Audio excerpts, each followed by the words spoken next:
Okay, so mainit yung panahon at ang oras ay 11:19 at nandito tayo ngayon sa may Pasak Kulkul Bridge. At pag nandito ka, tanaw mo na yung mga viaducts, ayun no, haba. At merong launching gantry doon na kulay blue. So yung parting yon, Santo Tomas, and then papunta ng Minalin. Yan yung mga viaducts. So ngayong araw ay lalapitan natin yung portion doon sa may bandang Minalin at doon tayo kukuha ng aerial shot para makita natin yung kabuuan kung hanggang saan na ba yung natatapos at may update natin yung mga kaganapan doon.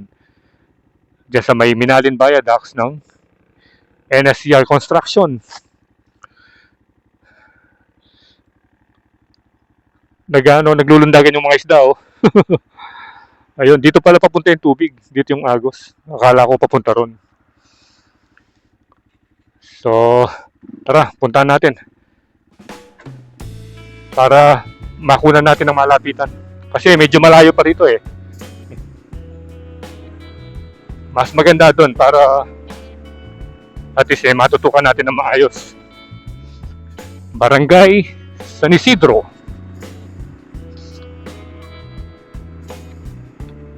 Yun know, naalala ko pag tagulan eh. Itong daan na ito, halos kapantay na ng mga palaisdaan na ganyan. Lalo na doon sa may bungad ng bungad ng tulay. Bali ito pala yung Minalin to Santo Tomas Bypass Road. Ayan o. Magandang dumaan dito. Walang traffic. Maganda yung kalsada. Kaya nga lang, kapag rainy season, lalo na kapag may bagyo, talagang lumulubog yung area ito. Dahil nga mababa. Ayun o, pati yung mga palaisdaan, mababa yung level ng tubig.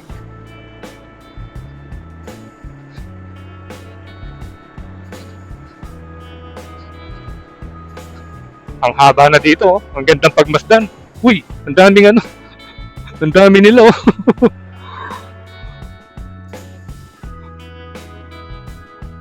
Ang daming mga ibon oh.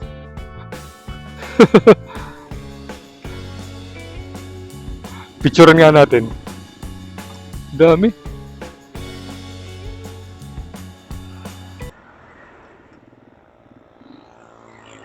Yan oh. Ngayon lang tayo nakakita ng ganyang karaming ibon. Yung mga tagak. Doon sa may naalala nyo, doon sa may Abacan River. Eh yung ron, medyo yung ilog doon medyo tinatambayan na ng mga ganitong klase ng ibon dahil nililinis na. Pero dito dahil siguro marami silang nakukuha yung mga kamaro siguro o mga isdang maliliit. Dahil na gano'n eh. Natutuyo na yung palaisdaan. Kaya sila nandito.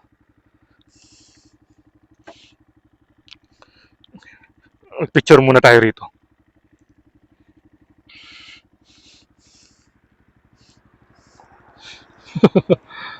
Dami nila oh. Ito naman yung second bridge dito sa may bypass road. Ano pa rin to? Pastak Kulkul Bridge number 2. Ayan oh. At yun naman yung ano bang tawag dito? Community and hindi natin mabasa. Bali yan dito eh, parang fishport. Ayan o. Laki ng ibon no. Ibang kulay. Hindi yung usual na kulay white. Ayan. Dito dumadong yung mga bangka, yung mga mangingisda. Tara, diretso pa tayo.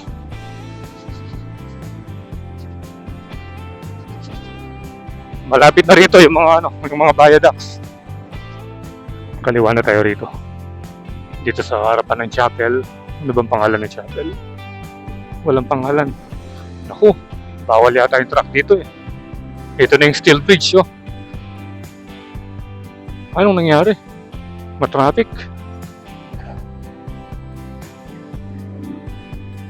Pwede na kaya ang daanan ito? Ang taas ng kalsada, oh. Ayan, oh. Update dito sa may kalsada, dito sa ano. Pwede kayang dumaan doon. Parang malalim. Wala yata. Wala. Negative dito. Pwede. Yun, tinabi ni Kuya. Update dito sa kalsada, sa Minalin. Pwede na pala rito. Kaso nakakatakot.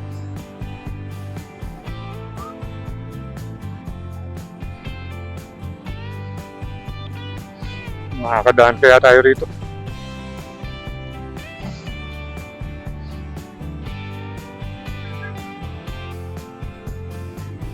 Ano, dahan-dahan na lang.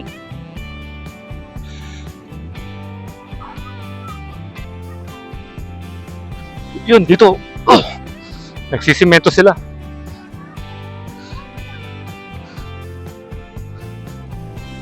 So, update dito sa may kalsada, dito sa Minalin, sinisimentuan na. Nung mga panahon na tagulan, pupunta tayo rito, yung ginagawa nila, itong mga anong ito, yung mga drainage na yan, sinasabi natin ang taas eh. Ngayon pala, yun yung level ng kalsada. Pag nagsimento na sila. Ayan, oh. Wow. So, good job. At ginagawa na yung kalsada rito. Kaya lang, hindi lang talaga maiiwasan na magbabaha kasi nga, malalim na level na yung lupa dito sa magkabilang bahagi. Tignan nyo naman yung mga kabahayan, no? Ang lalim na. Bali yung kalsada yung tinataasan. At least para magkaroon ng access para makalabas at saka makapasok dito sa kanilang bayan palabas ng MacArthur Highway. Ayan, oh. Dito natin makikita yung mga viaducts ng Minalin. So ano na pala? Anong oras na ba? 11:31. Labasan ng mga estudyante kaya medyo matraffic na doon. Dito dating daming namamaril dito eh. Especially nung tagulan, nung panahon na may baha. Ang dami nilang nahuhuli. Yun, ayun na yung mga viaducts. Kita na natin dito. Hanap na lang tayo ng magandang pwesto para mapaliparan natin.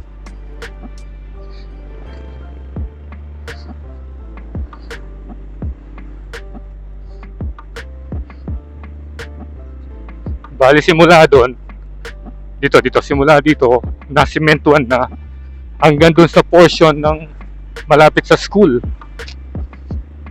Ayan, no? Ito yung malaking bodega.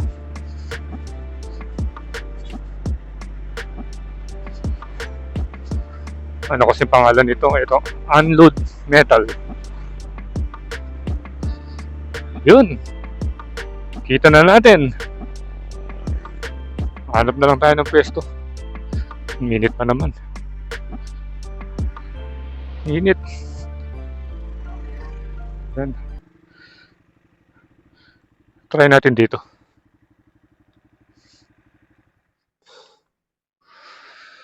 Haba na, oh.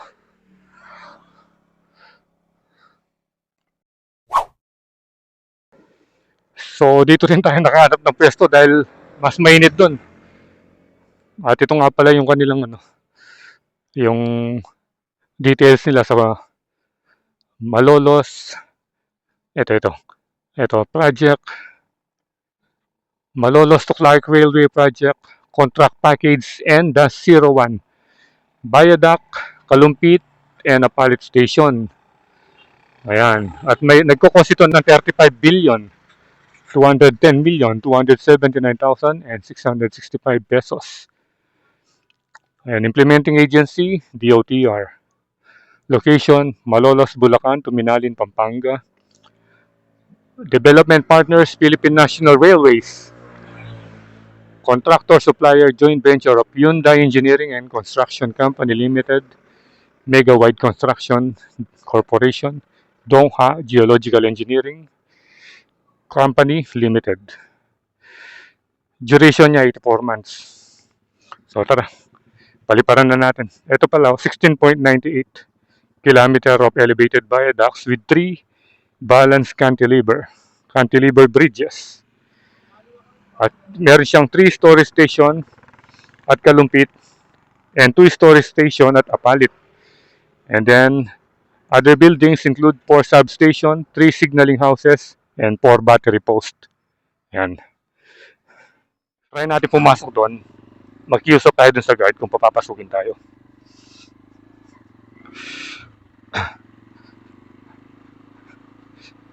Try natin dito.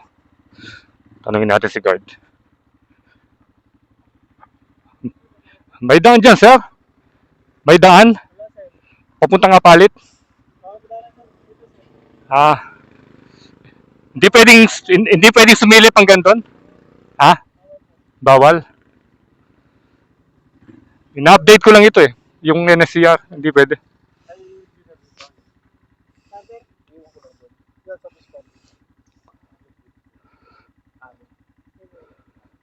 Hindi pwede, sir. Ha? Bawal. Eh, kung mag-drone na lang ako dito, pwede. Mag-drone na lang ako, pwede. Ha? Hindi rin pwede. O, sige. Saan yung daan? Doon pa sa highway? Dito, labas na dito. Dito, wala. Papasok ka pa Makabebe? Alin yung malapit? Dito siguro, no? Dito siguro, no? O sige. Sige, sir.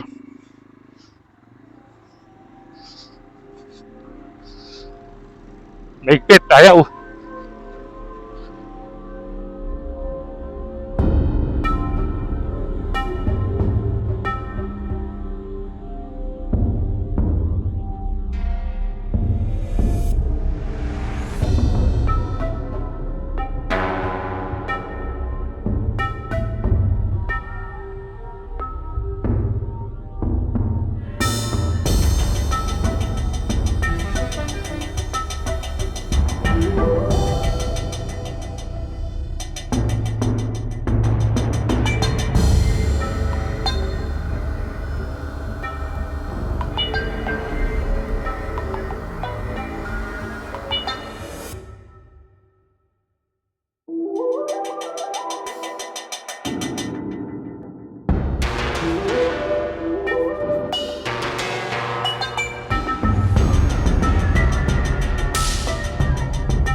Nakapag-drone na tayo at hindi tayo pinayagang pumasok doon sa daan dito sa ilalim ng mga viaducts ng ito, Minalin papuntang Apalit.